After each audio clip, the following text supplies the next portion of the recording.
Doctor Rodrigo, buenas tardes. En esta oportunidad vamos a hablar sobre lo que sería órganos genitales masculinos. Bueno, vamos a empezar hablando de los testículos.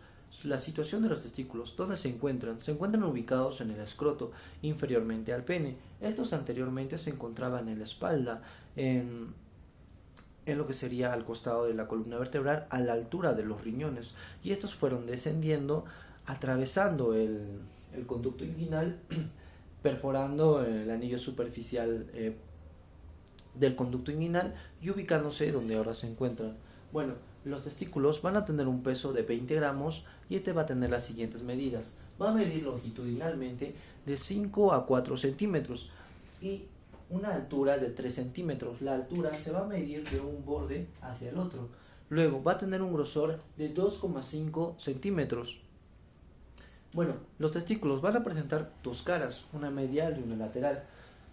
En la cara medial vamos a ver que va a estar íntimamente relacionado con lo que sería la túnica vaginal, que forma parte de las capas del escroto. Bueno, vamos a ver que en su cara lateral superiormente va a estar relacionada con lo que sería una porción, una parte de la cabeza del epidídimo. Luego va a estar separada del cuerpo del epidídimo por una estructura, por una prolongación de la túnica vaginal, el cual se denomina el seno vaginal. El seno del epidídimo. El seno del epidídimo. Luego, vamos a ver en su borde anterior, va a ser libre y este va a estar relacionado con lo que sería la túnica vaginal. Bueno, va a tener dos polos, un polo superior y un polo inferior, o un extremo superior y un extremo inferior. El extremo superior va a estar relacionado con la cabeza del epidídimo y este a su vez va a formar un surco, donde vamos a encontrar una vesícula, que es la vesícula del testículo, que no es más que un vestigio embrionario de lo que fue el conducto paramesonéfrico o de Muller. Luego, vamos a encontrar lo que sería en un borde, en un extremo inferior que no se encuentra relacionado con la túnica vaginal. Más bien en aquí se va a insertar un ligamento, el cual es el ligamento escrotal, el cual tiene la función de fijar al testículo con el fondo del escroto. Bueno, vamos a ver en su constitución, ¿no? Vamos a ver que el testículo en un corte sagital, vamos a ver que va a estar rodeado de una túnica fibrosa, que se va a engrosar en la porción posterior y va a ser aproximadamente 1 milímetro de grosor. En aquí vamos a encontrar el mediastino del testículo, el mediastino testicular, el cual va a tener una forma piramidal. Vamos a ver que va a tener una base y un vértice. Bueno, la base va a estar relacionada con el borde de lo que sería el testículo, el borde posterior del testículo, y el vértice va a estar relacionado que se va a sumergir en lo que sería el parénquima del testículo. Bueno, vamos a ver que sus caras laterales del mediastino testicular y su vértice van a salir prolongaciones, el cual va a dividir a lo que sería el testículo en lobulillos. Estos lobulillos van a ser aproximadamente de 250 a 300 lobulillos por testículo, y en cada lobulillo vamos a encontrar los túbulos seminíferos, que van a estar en relación de 4 a 3 túbulos seminíferos por cada lobulillo. Estos van a tener la función de lo que sería formar los espermatozoides y posteriormente su secreción de los espermatozoides. Bueno, continuando con el tema, vamos a hablar sobre vías espermáticas. Estos están compuestos por las siguientes estructuras que vamos a ir mencionando. Bueno, primero vamos a empezar con los túbulos seminíferos. Estos se van a anastomosar y van a terminar en un túbulo seminífero recto, el cual se va a dirigir a una red de túbulos, el cual se denomina red de testis o red testicular. Esta red testicular luego se van a dirigir y van a formar lo que sería los conductos eferentes, que va a tener una longitud promedio de 15 milímetros. Estos están adosados, están compactados. Si nosotros lo distenderíamos, tendríamos una longitud aproximada de 15 centímetros. Luego va a transportar los espermatozoides desde la red de testis hasta lo que sería la siguiente estructura, el epídimo. el epidídimo va a constar de 3 porciones: una cabeza, un cuerpo y una cola. Bueno, la cola se va a unir con lo que sería el conducto deferente. El epidídimo mide una longitud aproximada de 5 centímetros y este va a igualmente ser adosado, va a estar compactado. Si nosotros descompactaríamos este epidídimo, tendríamos una longitud aproximada de 6 metros. Bueno, vamos a hablar sobre el conducto deferente. El conducto deferente va a tener las siguientes porciones. Va a tener una porción escrotal que va a encontrarse en lo que sería el escroto, y cuando va a salir va a tener una porción funicular. Luego vamos a encontrar una porción inguinal, el cual va a estar en relación con el conducto inguinal. Luego vamos a tener una porción ilíaca, igualmente va a tener relación con lo que sería la porción ilíaca del hueso causal. Luego va a descender y vamos a tener lo que sería una porción pélvica. En la porción pélvica vamos a encontrar una estructura, una parte del conducto deferente, el cual se llama la ampolla del conducto deferente, el cual lo vemos graficado acá. Este se va a unir con lo que sería la vesícula seminal. ¿Qué es la vesícula seminal? La vesícula seminal tiene casi la misma función de lo que sería en el hígado, su vesícula. Este va a almacenar y concentrar lo que serían los espermatozoides. Bueno, este se va a unir con la vesícula seminal en sus porciones lateral y medial, y vamos a ver que va a formar la unión de la vesícula seminal y el conducto deferente. Bueno, la ampolla del conducto deferente van a formar lo que sería el conducto eyaculador. Bueno, el conducto eyaculador luego se va a dirigir al interior de la próstata oblicuamente, y luego se va a dirigir al colículo para después desembocar en los orificios de los utrículos prostáticos. Bueno, en cuanto a su inervación, en cuanto a su irrigación y a su drenaje, va a estar irrigado por lo que sería la arteria testicular, que es rama de lo que sería la arteria aorta abdominal. También va a estar irrigado por lo que sería la arteria del conducto deferente y la arteria cremástica, que da pues irrigación al músculo cremástico, acompaña. Luego también va a estar drenado por lo que sería el plexo pampiniforme, donde van a drenar todas estas arterias que les comenté. Luego en su inervación va a estar inervado por lo que sería el plexo celíaco en su rama, en su plexo del plexo hipogástrico inferior. Bueno, continuando con el tema, vamos a hablar sobre capas o túnicas del escroto. Vamos a empezar de lo más superficial a lo más interno.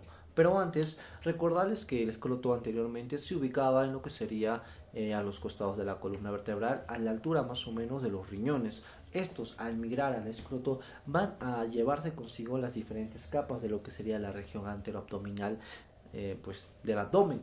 Estos van a pasar por el conducto inguinal, atravesando lo que sería el anillo superficial de este conducto, y se va a llevar las diferentes capas, los cuales van a formar las túnicas del escroto. Vamos a tener primeramente lo que sería y en este proceso a veces el testículo se queda migrado en algunas de estas zonas, por lo cual se denomina ectopía testicular. Bueno, vamos a hablar sobre las capas de superficial a lo más interno.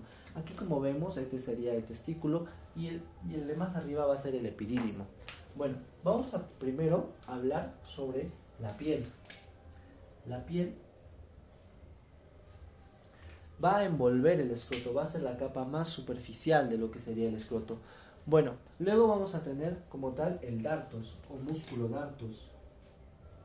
El dartos va a ser un tejido muscular liso, el cual al contraerse va a dar ese aspecto de arrugas o aspecto corrugado a lo que sería el testículo, el escroto, perdón. Luego vamos a tener el tejido celular subcutáneo, como su mismo nombre lo dice, va a presentar este tejido adiposo. Luego vamos a presentar lo que sería la túnica espermática externa. La túnica espermática externa va a ser originado por lo que sería la aponeurosis del músculo oblicuo externo. Luego vamos a tener el músculo cremaster en la parte de acá. músculo cremaster. El músculo cremaster, como vemos en aquí, va a estar originado del oblicuo interno más el músculo transverso.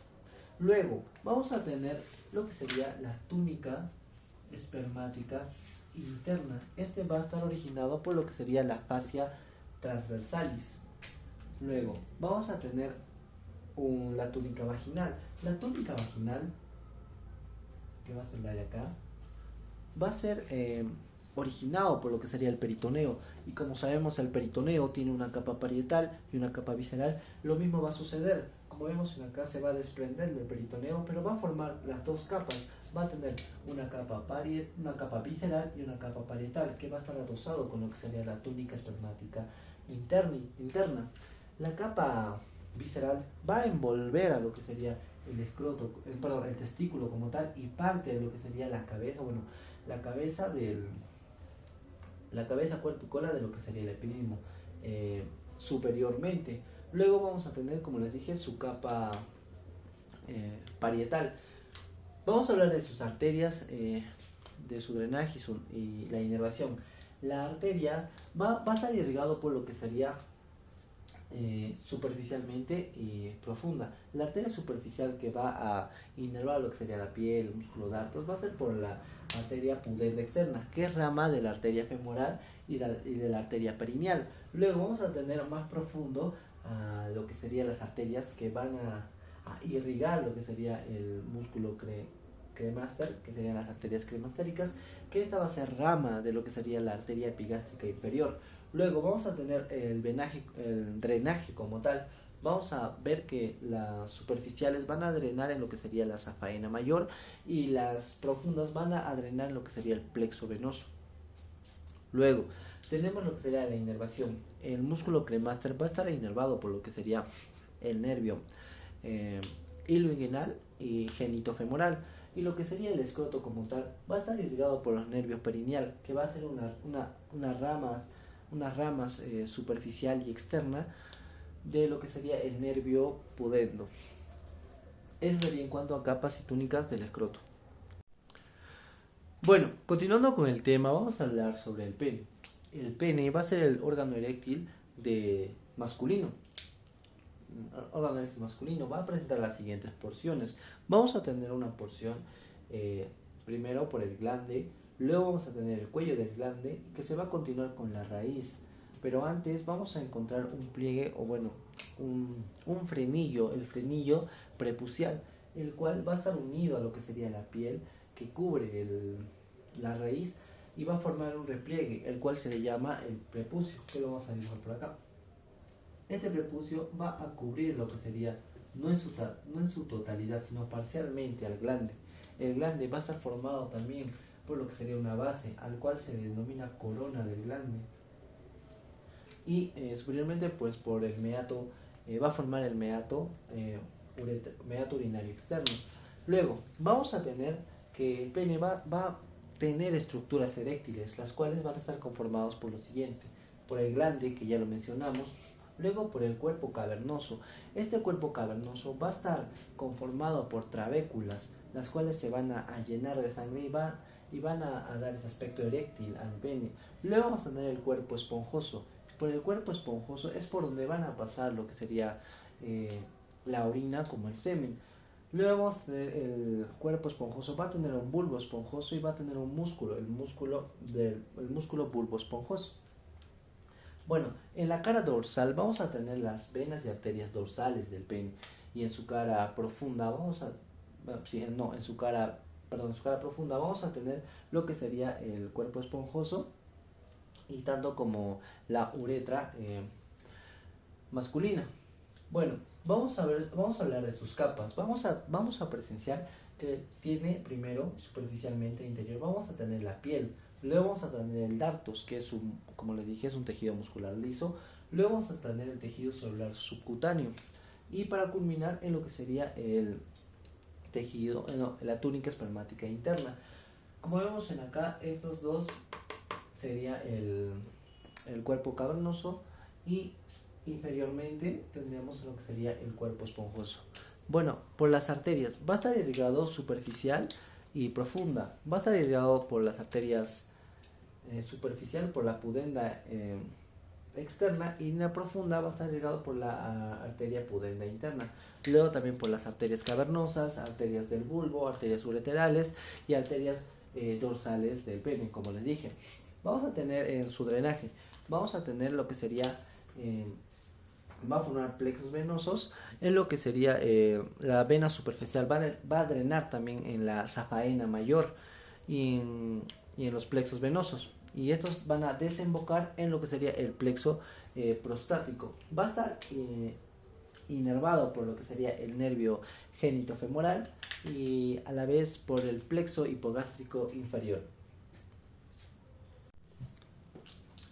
Bueno, vamos a culminar con lo que sería la próstata. La próstata va a ser una glándula que se va a ubicar en lo que sería en la parte inferior de la vejiga urinaria, como vemos acá, y por delante del recto y detrás de la sínfisis del pubis y por encima del perineo. Bueno, esta va a presentar dos caras, una cara anterior y una cara posterior. La cara posterior va a estar delimitada por un conducto longitudinal, el cual va a separar, como vemos acá, a la próstata en dos lóbulos. Luego vamos a tener una base en donde vamos a tener dos vertientes, una vertiente vesical que va a estar en contacto con lo que sería la vejiga, y una vertiente seminal que va a estar en contacto con lo que sería los conductos deferentes.